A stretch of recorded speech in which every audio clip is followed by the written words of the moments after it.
চেষ্টা করলেই সবার দ্বারাই সম্ভব, তবে একটা প্রপার গাইডলাইনের প্রয়োজন। সে অন্য কোনো জব করতে পারে, যেমন অ্যাজ আ টিচার সে কিভাবে নিজের স্টুডেন্টদের সামনে প্রেজেন্টেবল হবে। কোর্স শেষ হওয়ার আগেই আপনি আমাকে একটা অডিশনের জন্য পাঠিয়েছিলেন। মিডিয়া মাইন্ডস ইনস্টিটিউট যে শুধুমাত্র নিউজ প্রেজেন্টার বা প্রোগ্রাম প্রেজেন্টার তৈরি করছে তা না, একটা মানুষকে প্রপারলি গাইডলাইন দিচ্ছে যে কিভাবে করে সে ব্যক্তি জীবনে প্রেজেন্টেবল হয়ে উঠবে। বুশরা, আপনাকে অভিনন্দন। আপনি অতি সম্প্রতি দীপ্ত টিভিতে প্রোগ্রাম প্রেজেন্টার হিসেবে আপনার যাত্রা শুরু করেছেন। ধন্যবাদ ভাইয়া। আপনার এই যাত্রাটা কেমন ছিল? আপনি মিডিয়া মাইন্ডস ইনস্টিটিউটে আমার মনে পড়ে যেদিন ভর্তি হওয়ার জন্য এসেছিলেন, আপনার ফ্যামিলি মেম্বাররাও ছিল। আপনাকে আমি কিছু কথা বলেছিলাম যে সম্ভাবনার কথাগুলো, তো সেটি কতটুকু আপনি প্রমাণ পেয়েছেন, আর মিডিয়া মাইন্ডসে আপনি কি শিখেছেন? ভাইয়া, আসলে যে কেউ কোর্স করার আগে অবশ্যই অনেক জায়গায় ঘুরে দেখে, আমিও দেখেছি। বাট আপনার সাথে আমরা যেদিন ফার্স্ট দেখা করেছি বা আপনার অফিসে গিয়েছি, আমার আব্বু ছিল, আম্মু ছিল, আমি ছিলাম, আমার বোন ছিল, আমার বোন এবং আমি একসাথে অ্যাডমিশন নিয়েছিলাম। আপনার কথার ভেতর আমরা সম্ভাবনা দেখেছিলাম যে না, আসলে আপনি যা বলছেন তা সম্ভব। যখন মানুষ বিশ্বাস করে যেটা সম্ভব, তখন আসলেই ওটা সম্ভব।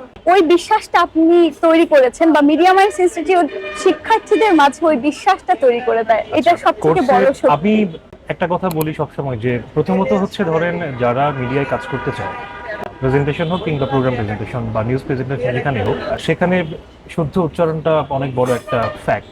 তো সেক্ষেত্রে আপনি অনেকটা এগিয়েছিলেন, যেহেতু আপনারা ছোটবেলা থেকে এই শুদ্ধ উচ্চারণ চর্চা করেন।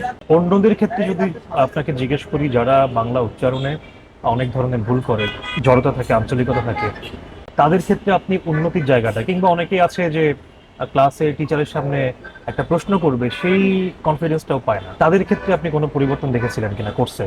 ভাইয়া, আমাদের ব্যাচের অলমোস্ট সবাই এই আঞ্চলিকতার টান বা জড়তা নিয়ে এসেছিল। অলমোস্ট সবাই, তাদের সবাইকেই আমি কোর্সের যে শেষ দিনটাতে আমি আসলে ওই প্রথম দিনটার থেকে অনেক ডিফারেন্ট দেখেছি। তারা যে আঞ্চলিকতার টান সেটা থেকে বের হয়ে এসেছে, তারা শুদ্ধ উচ্চারণে কথা বলছিল, তারা সামনে পাবলিক প্রেজেন্টেশনের যে ব্যাপারটা, সবার সামনে গিয়ে কথা বলা, ওইটাতে আমি অলমোস্ট সবাইকে, এমনকি আমি নিজেও জড়তা অনুভব করেছিলাম প্রথম দিনটা। শেষ দিনটাতে আমি আসলে কাউকেই তেমন জড়তা অনুভব করতে দেখিনি। আমরা তো জড়তা কিংবা উচ্চারণ, স্কিল ডেভেলপমেন্ট নিয়ে কথা বলছি। আপনি বিভিন্ন জায়গায় খোঁজ নিয়েছেন, তারপর আমার সাথে এসে কথা বললেন। আমি আপনাকে আপনার ফ্যামিলির সামনে, আপনার বাবা মা বা বোন ছিল, তাদের সামনে যে কথাগুলো বলেছিলাম, আপনি কোর্স শেষ হওয়ার হয়তো 2-3 মাসের মধ্যেই আপনি সেই রেজাল্ট পেয়েছেন, আপনি সফল হয়েছেন। এটা কি যারা আসলে ক্যারিয়ারে ভিন্ন কিছু করতে চায়, সফল হতে চায়, তারা কি চেষ্টা করলে পারবে কিনা? ভাইয়া, চেষ্টা করলেই সবার দ্বারাই সম্ভব, তবে একটা প্রপার গাইডলাইনের প্রয়োজন। যেমন আমার ভেতর চেষ্টা ছিল, কিন্তু প্রপার গাইডলাইনটা ছিল না। কি করবেন, কোথা থেকে শুরু করবেন, হ্যাঁ, কোথা থেকে শুরু করব এটা আসলে বুঝতে পারছিলাম না।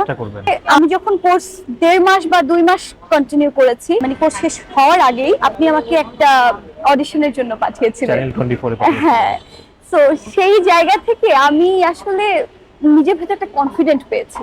যদিও কোর্স শেষ হওয়ার আগে যেহেতু আমি অডিশনটা দিয়েছি, আমার অডিশন খুব একটা ভালো হয়নি, বাট আমি একটা বুঝতে পেরেছিলাম যে আসলে আরেকটু চেষ্টা করলে সম্ভব। আর সেই বিশ্বাসটা আসলে আমার থেকে বেশি আপনার ভেতর ছিল যে আমি আসলে পারবো। আমি যেটি জানতে চাই যে অনেকেই আছে যেমন করব না, কি করব না করব, এই ধরনের দ্বিধায় থাকে, তাদের জন্য কিছু বলার আছে? হ্যাঁ, দ্বিধায় থাকাটা স্বাভাবিক, কারণ আমরা যা দেখি, যা দেখায় সবাই আমাদেরকে, আসলে তার সবটা সত্য না। তবে আমি বলবো মিডিয়া মাইন্ডস ইনস্টিটিউটে এসে যে কেউ আসলে তার জার্নিটা শুরু করতে পারে, বা করা উচিত, এখনই করা উচিত। তাহলে আপনি বলছেন যে আমরা যেটা বলছি বা আমরা যেটা দেখাচ্ছি, কথা বলছি, তার সাথে বাস্তবতার মিল আছে। আপনি মিল খুঁজে পাচ্ছেন। সম্পূর্ণ মিল আছে। আমি ছোট করে জানতে চাই যে আপনারা তো এখানে প্রেজেন্টেশন শেখার জন্য এসেছিলেন, বা মিডিয়ায় কাজ করবেন, অথবা নিজের ক্যারিয়ারটাকে একটা ভিন্নতায় নিয়ে যাবেন। আমাদের এই কোর্স ব্যক্তি জীবনে কিংবা পাবলিক প্রেজেন্টেশনে, ক্লাসের প্রেজেন্টেশন অফ শিক্ষার্থীদের, যারা বিজনেস করছে তাদের বিজনেসের মিটিং এ, জবের ক্ষেত্রে ইন্টারভিউতে কতটুকু কার্যকরী হয়? আমার ভার্সিটির এক জুনিয়র ভাই, ও আমাকে বলছিল যে আপু, আমি এত ভালো স্টুডেন্ট, আমি সারাদিন এত পড়ি, কিন্তু আমি না প্রেজেন্টেশনে সবসময় একদম 0 পাই। হ্যাঁ, আমার প্রেজেন্টেশন ভালো হয় না, আমি কি করব? আমি ওকে ইনস্ট্যান্ট বলেছি মিডিয়া মাইন্ডস ইনস্টিটিউটে তুই অ্যাডমিশন নে।